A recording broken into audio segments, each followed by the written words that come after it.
Good evening and welcome to BATV News. I'm Javon Keys. The government of Jamaica intends to retake ownership of the 49% shares in Petrojam, now held by Venezuelan state-owned gas company PDV Caribe. The announcement was made by Minister of Foreign Affairs and Foreign Trade Kamina Johnson-Smith during a press briefing this afternoon. She said the government is retaking full ownership of the state-owned oil refinery to protect the country's energy security. Sashana Small has more. PDV Caribe is an affiliate of Petróleos de Venezuela, which is owned by the Venezuelan government. In 2006 and 2007, the Petroleum Corporation of Jamaica (PCJ) entered into a joint venture agreement with PDV Caribe and sold some of Petrojam's shares. As part of the agreement, PDV Caribe and the PCJ would work together to upgrade and expand the refinery to improve its competitiveness and meet local and international market demands. But Minister of Foreign Affairs and Foreign Trade Kamina Johnson-Smith says the Venezuelan government has been slow in meeting its end of the bargain. In spite of Jamaica's best and consistent efforts to encourage our Venezuelan partners to honor their commitments, and despite Jamaica having put in place the financial provisions to undertake Phase 1 of the upgrade in accordance with the agreement, it expired in February 2018, with PDVSA not having fulfilled its obligations. So the government had to make a decision to protect the country's energy security. We now propose, the government of Jamaica proposes to take legislative action to retake ownership of the 49% shareholdings in Petrojam currently held by PDV Caribe. The action proposed is in the public interest, as it is in the interest of each and every Jamaican that we ensure our energy security. In addition, the minister says the uncertainties that loom over the Venezuelan economy make this decision more urgent. The uncertainties arising from Venezuela's ownership stake cannot be overstated. While we have been trying to negotiate an agreement to buy back, the urgency of the matter has increased as geopolitical conditions related to Venezuela have not improved since the issuance of the U.S. executive order in August 2017. The circumstances increase the potential for it to become more difficult, even more difficult, for Petrojam to operate, to simply make payments, to purchase supplies, and to use international banking services. And this is due solely to the ownership stake held by Venezuela. And she is certain that this decision is in the best interest of the country. She says legislation will be tabled in Parliament soon to make the retake of these shares possible. We believe that it is unfortunate that we have reached this point, but we also are quite clear that in order to prosper and to uplift the Jamaican people, we must ensure our energy security. The Cabinet has therefore determined that the Parliament will take decisive action in this matter, and this will be done in short order. For BATV News, I'm Sashana Small. Meanwhile, opposition spokesman on energy Philip Paulwell is describing the takeover of the shares in Petrojam from the Venezuelan government as premature and rushed. He says the move will cause ripple effects in the local and international investor community for some time. He argues that the takeover is unwarranted as both sides were in talks to reach a negotiated settlement. Mr. Paulwell says the ZACA committee, which was appointed to look at the future of the Petrojam refinery, is scheduled to report in May of this year on the findings, along with providing more recommendations. He is also accusing the government of not putting enough effort into using an international arbitration organization to settle any dispute which may have arisen between the two governments.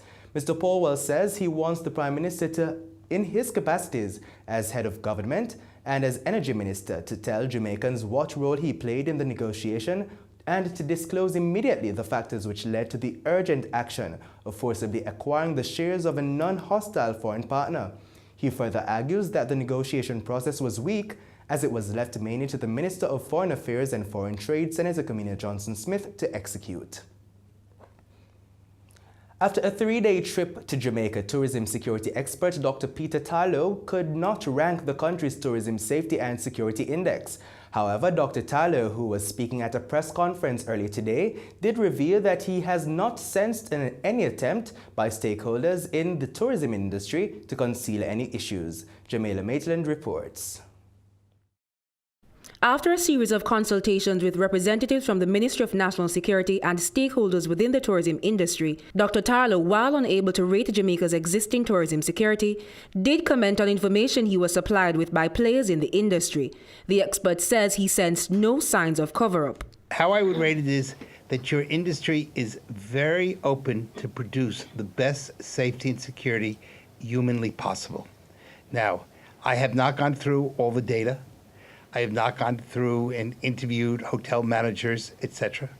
But what I have seen is that people are willing to listen, people are willing to learn, and people are enthusiastic about providing a safe and security experience.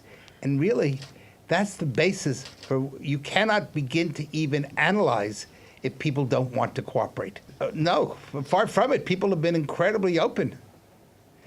I would say this is one of the most transparent countries I've been in, and I'm in a different country every week. Dr. Tarlow explained that the audit being conducted by the Tourism Ministry needs a collaborative effort. He says if there are underlying issues, they will be uncovered and addressed to ensure the industry functions at its optimum. We need the cooperation of the hotel industry, of the restaurant industry, of government, of public service, of private security, of public security, all working to use, if I can borrow the term, seamlessly, one with the other, to create a image. We have to remember what we're in.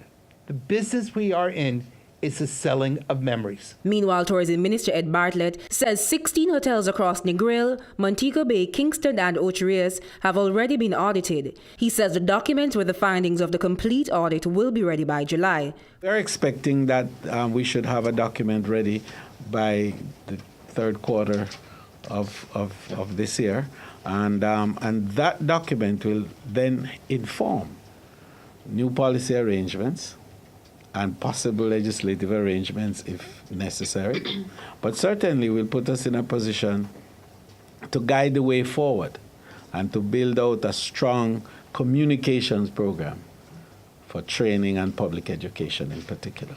For BATV News, I'm Jamila Maitland. The much-anticipated security and crime management meeting between Prime Minister Andrew Holness and opposition leader Dr. Peter Phillips took place last evening.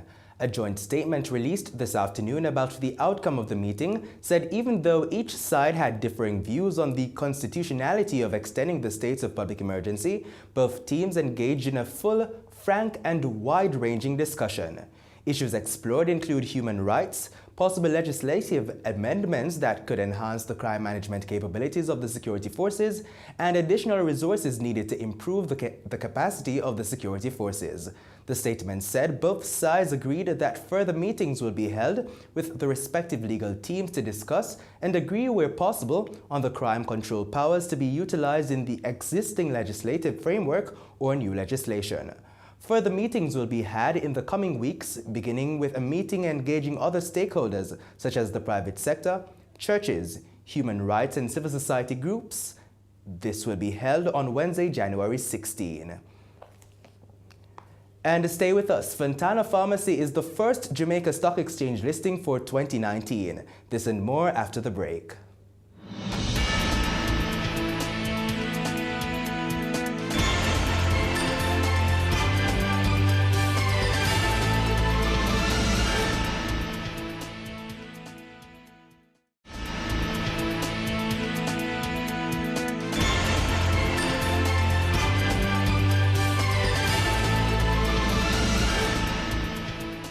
Welcome back.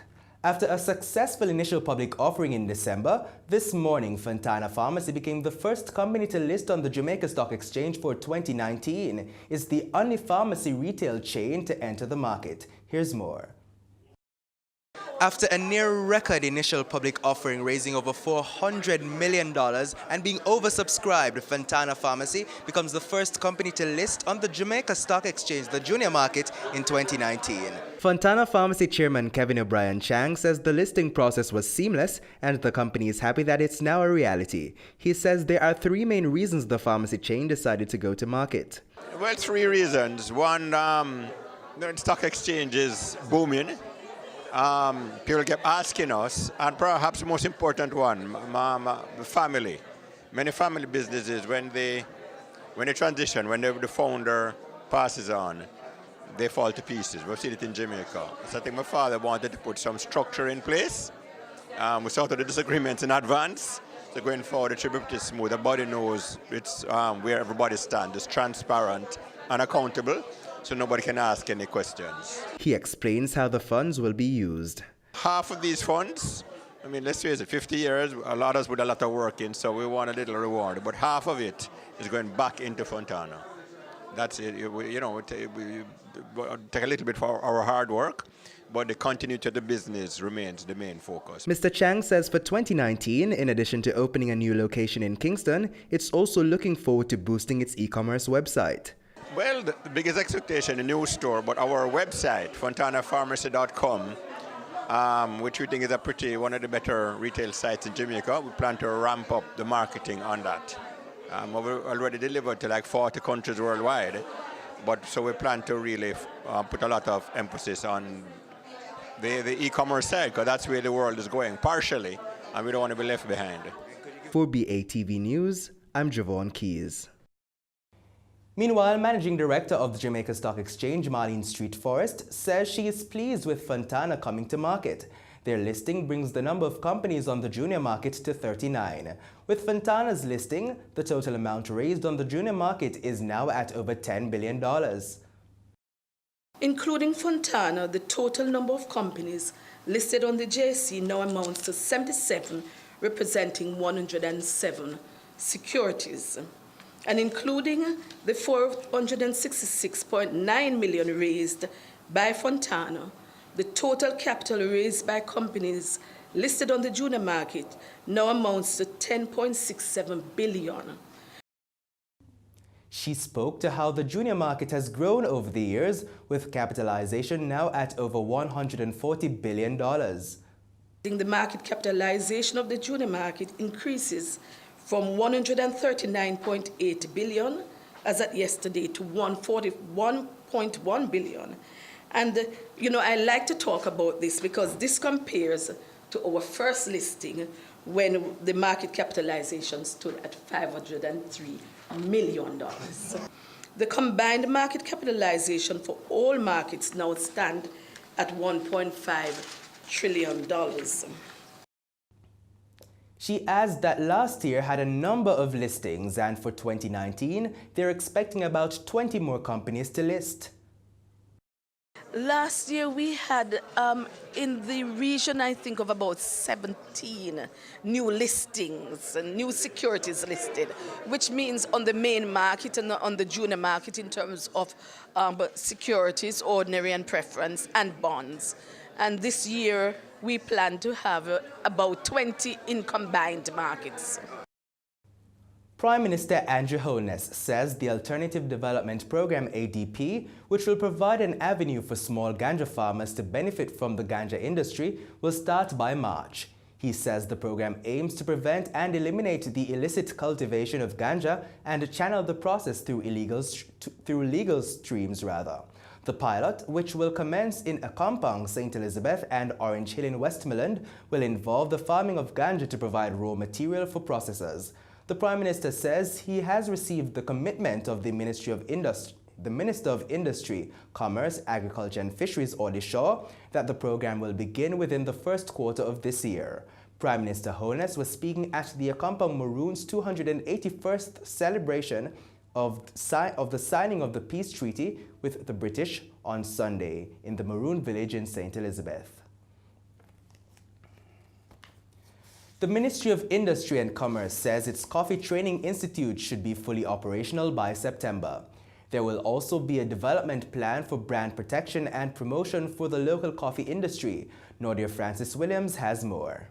Major changes are coming for the local coffee industry. Minister without portfolio in the Ministry of Job Creation, Darrell Vaz, says the team at the New Jamaica Agricultural Commodities Regulatory Agency, JACRA, has already drafted a development plan for brand protection to address copyright issues for the Jamaican coffee. Ladies and gentlemen, we are currently awaiting the board's approval of the development plan for the coffee sector, which seeks to address brand protection and promotion, production and distribution of acceptable quality planting material, management of pests and diseases, and product safety, among other areas. We're also looking to reduce the infringements on the Jamaica Blue Mountain and Jamaica High Mountain trademarks on the international scene, as well as locally through JACRA. He says a new training facility for stakeholders within the coffee industry should be fully operational come September. 6 staff members have already been trained. We're also looking to establish a coffee training institute aimed at certifying the regulatory cup testers, who would then lead the way as certified trainers for the industry stakeholders, including the coffee shop personnel, coffee makers in hotels and restaurants, among others. Minister Vaz says not only is the government focused on the finished products, but they are also conducting variety tests with coffee farmers to ensure that the local coffee beans are among the finest in the world. Variety trials have so far been carried out on 2 farms to date, one in the Blue Mountain region and the other in the Jamaica High Mountain region. Approximately 20 varieties are being evaluated, with quality evaluation slated to begin shortly. The nursery policy, which seeks to guide the way nurseries operate in order to adequately regulate and monitor the varieties which are cultivated, is also at an advanced stage of preparation and will shortly be submitted to the Board of Directors for discussion. For BATV News, I'm Norda Francis Williams. And stay with us. Regional and international stories are up next.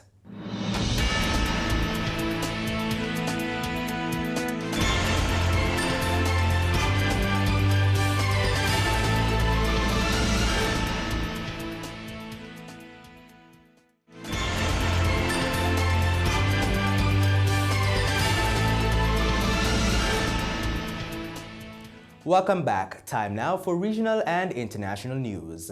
After Canada issued a travel advisory for its nationals traveling to the Bahamas, tourism officials are now exploring ways to make the island safer. Here's more. Vandal McKinney works every day along Prince George Wharf in the downtown area selling conch shells. He says because he gets to interact with tourists on a day-to-day basis, he gets to know their needs and concerns a bit. Safety for them, he says, tops the list. Downtown, most of the people we work with the police. So once we work with the police, we look when the police are around, we look out. We look out for one another to make sure the tourists are safe. That's my job on this end. I look out to make sure these tourists are safe.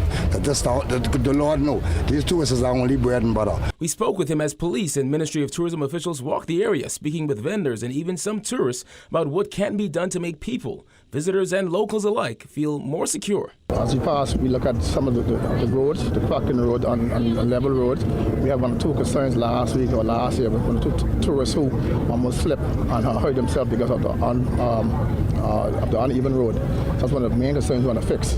We're looking at the lighting condition. After dark, sometimes we have to rest that overnight, and tourists are still walking the wharf. So we want to have a better lighting condition. Chief Superintendent B.K. Barnaby heads the Central Division of the Royal Bahamas Police Force and led Monday's walkabout.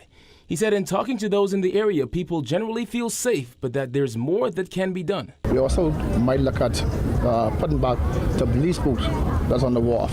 Some years ago, that was there, and I think I'm speaking with the commissioner to see if we could bring it back.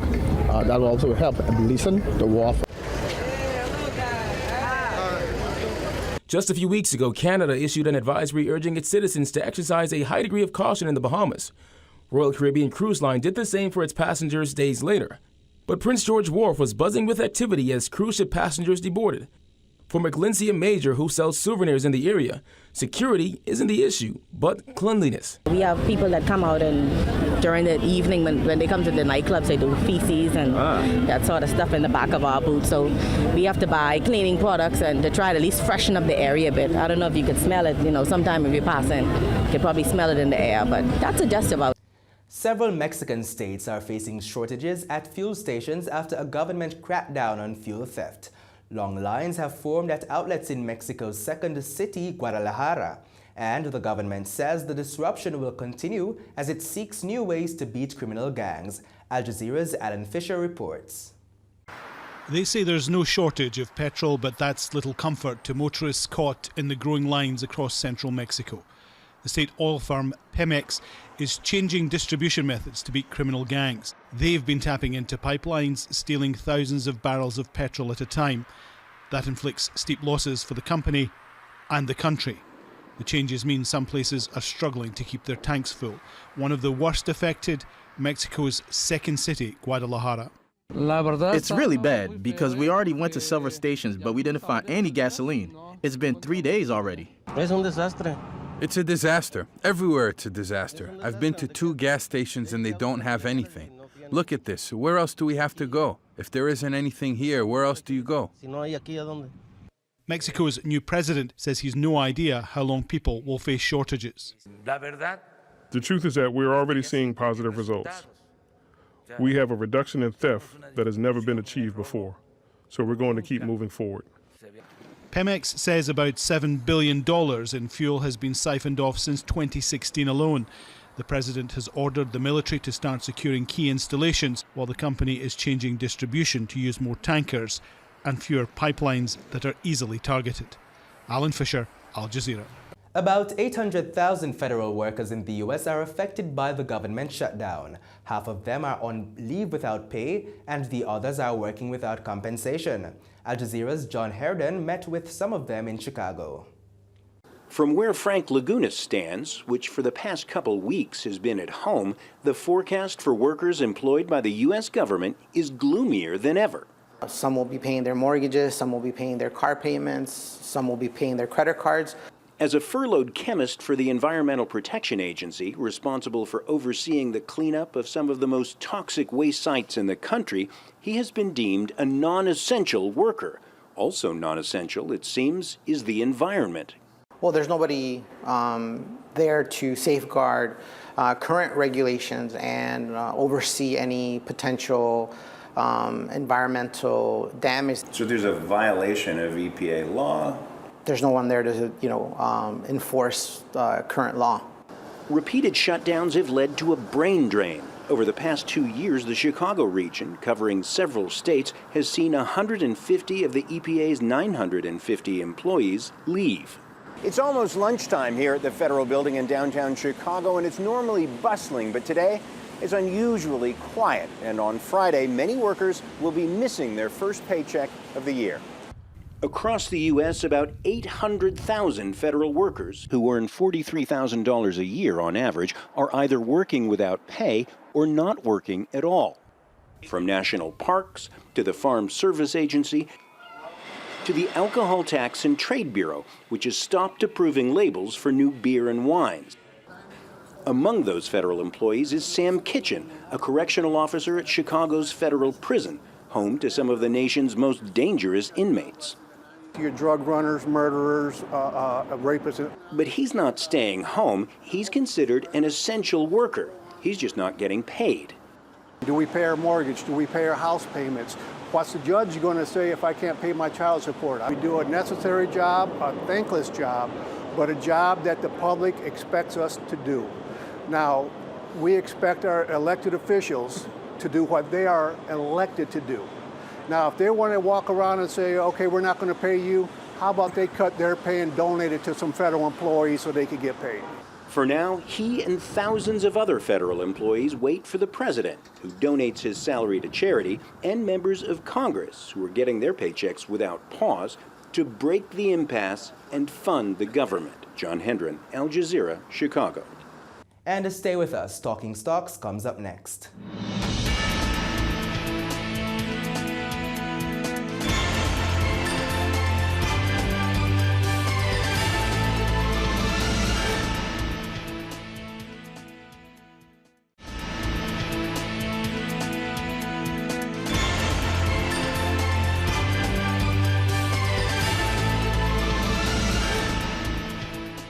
Welcome back. Time now for Talking Stocks.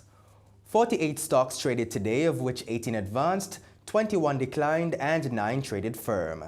The main JC index declined by 566 points to close at over 376,000 points.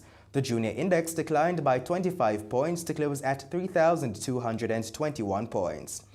3.8 million units traded today, valued at more than $48 million, dollars on the Jamaican dollar market, while there was no trading on the US dollar market.